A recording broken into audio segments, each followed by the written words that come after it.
I didn't grow up in an environment that was particularly mindful of nature in general, animal, plant, doesn't matter. The only connection that I really had, I didn't know that at the time, was actually with my grandma, because she was a nurse, but and worked in an hospital.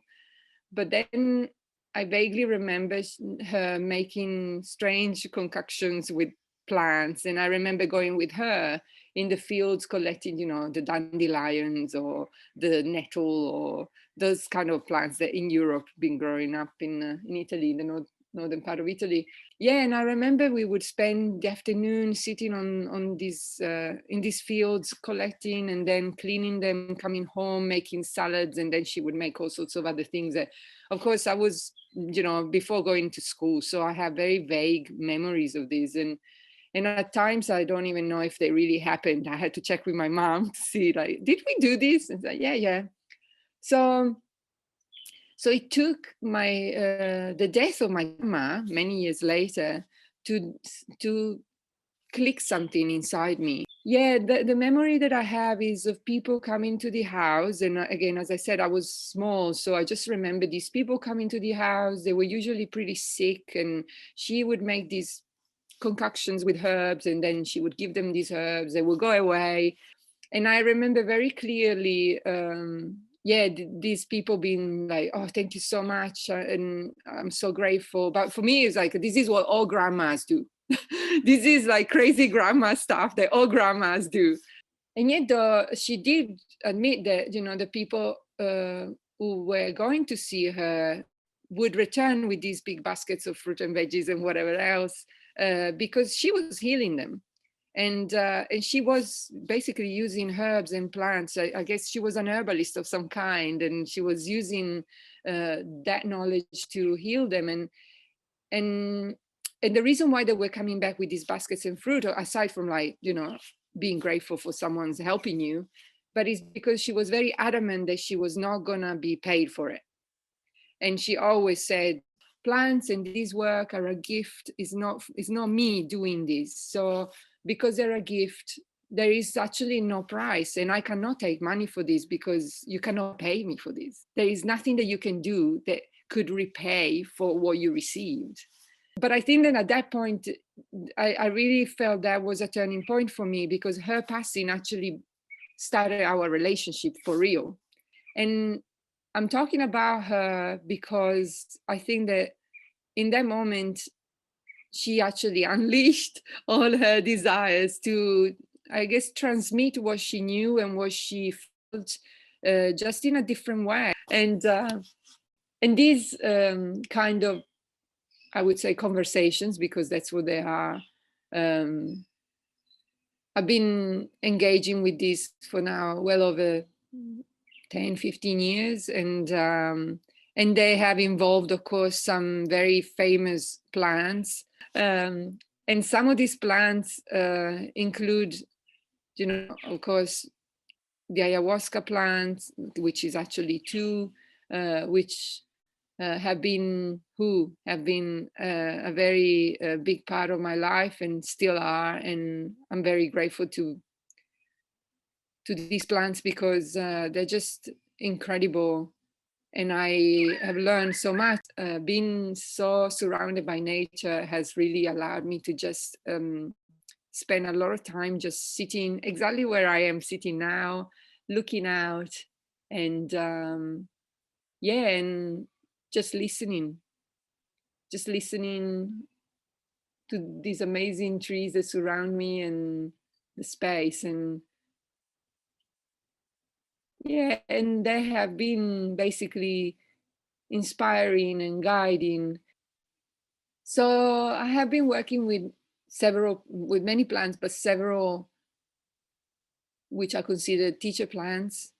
For me, all plants are teachers. I don't really know, but some of these are a bit, I consider, like big spirits. And one of them, of course, is the cacao.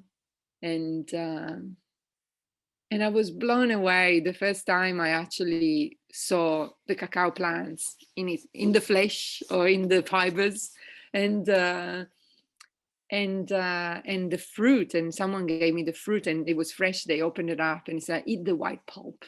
And I'm like, okay. And oh my God, it's like, forget about chocolate. Like the white pulp of the cacao bean, the cacao pod, which you have to eat fresh, and it has to be done immediately because it oxidizes and it goes off straight away. It's it's incredible. It's just beyond words. And I was like, oh my God, these plants never stop giving. It's like no matter how you turn, these plants is just it keeps delivering. And so it feels very exciting because the cacao delivered me to the right place to receive what I needed to do next. And for the last few years, I've been struggling a little bit with my work because I finished that part that I've done, what I've done with my scientific work up to this point. That kind of work is finished, and people are expecting, in a way, for me to do more experiments of the same, but that's not how I work. I did what I needed to do. My contribution to that area is done. I don't want to do another experiment showing the plants can learn. I've already done that. Others can carry on, and I'm so happy that they are, and off you go. But I'm already, dreaming another dream. And so it's very exciting to me because it took me these transitional years to accept within myself that it's okay for me to let go of the past, and it's okay for me to be who I need to be, which I don't know what it is. It's some kind of scientist, maybe, it's some kind of artist, maybe, who knows, it doesn't matter. And and knowing that I am supported, because all along these plants have been, gently, moving me, and they keep moving me and supporting. This wasn't necessarily guidance. Life was already doing everything that needed to be done. It was just supporting and providing the right perspective, not for necessarily just for my mind, but for my heart to remember how it needs to look and how it needs to go. And I guess that fundamentally is the major lesson that I keep receiving from the plants that I work with in all sorts of ways. And it's incredible to me that some of these gifts that I receive from the plants, or in the relating with the plants, because I don't want to downplay my agency in this. I'm a being too. So this is an encounter between beings. Yeah, it's just I'm so fortunate, privileged, honored to be guided and taken care of so perfectly. And as I say this, I also mean that it's not a special thing that happens to me, but it's simply because I'm allowing it to happen. And these relationships are available to anybody. And literally, I mean anybody. If you are in the material world, if you are a material being, and we all are, then you are in relationship, and this is available to all of us. And then life is amazing. I think in our society in particular, we have a very deep fear of death and dying. And I think because these plants have been killing me so many times and regenerating me so many times, and then killing me again, and it's like, no, that's done. That character of yours, that dream, die. It's almost like a continuous practice for dying, like for dying in the sense of like leaving the physical body behind and just move on to the next dream. And so for that in particular, I'm beyond grateful, because it means that I can live really, I can be really alive. And I know for sure that anybody who has ever sat with ayahuasca will know exactly how it feels. But to describe it in words, unless you have been there, it's impossible. And it should be impossible, because it's the experience that changes you. And so unless you've been changed, you can't understand. I mean, the plant arrive and speak in many ways. And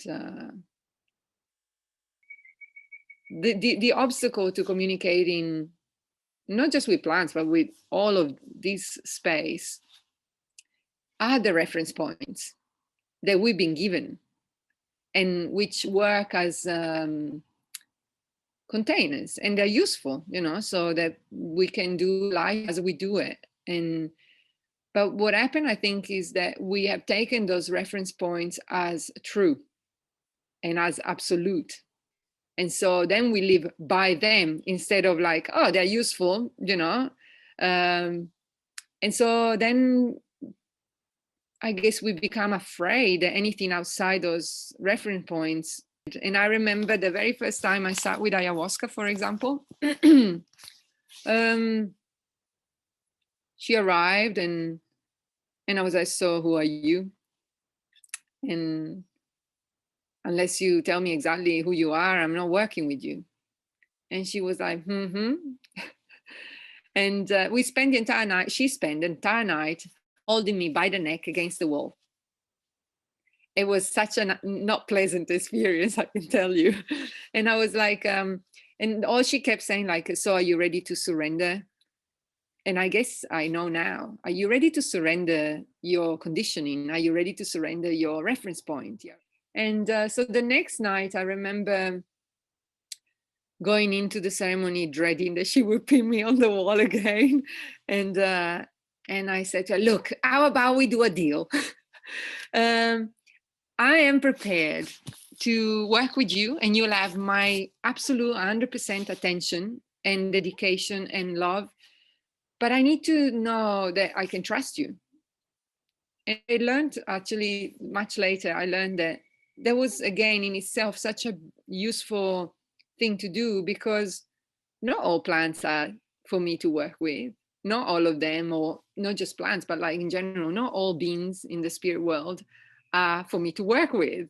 So as a spirit being myself, I have the right, and I should be checking who I mingle with.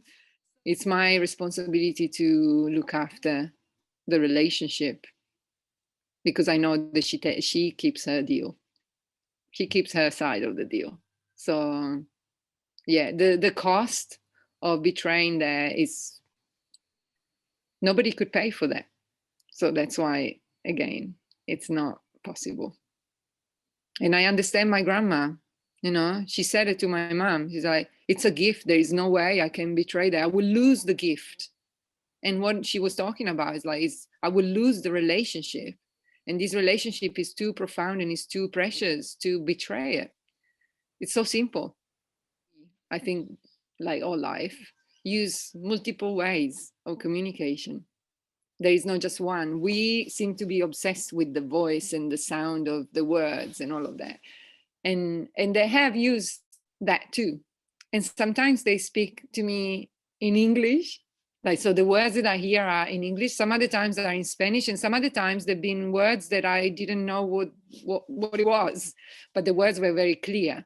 Now, that is probably the most trivial of the communication, because it's kind of like, it's almost like the easiest of the communication. For me, the most profound comes as feelings, because they're then lodged and anchored inside me.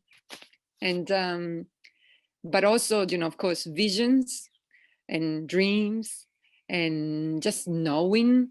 Sometimes it's just a knowing. It's like, go there, or no, don't go this way. And you're like, okay, there is nothing given away that is like, and then as things unfold, you're like, oh my God, like, that's why. So again, it goes back to the trust, and trusting that what is being delivered is perfect in that moment of sharing, of communication, which is also quite different. And I've seen that as well. This communicability, like with anybody, you can't force someone to talk to you. Or you can, but it's not exactly a good conversation, right? So the same with these others. You can't force plants to talk to you. You need to be prepared to sit down and listen first, even with the expectation that with no expectation, or the expectation that you might not be talked to, because some plants don't want to, and other plants are very shy and they want to check you out first.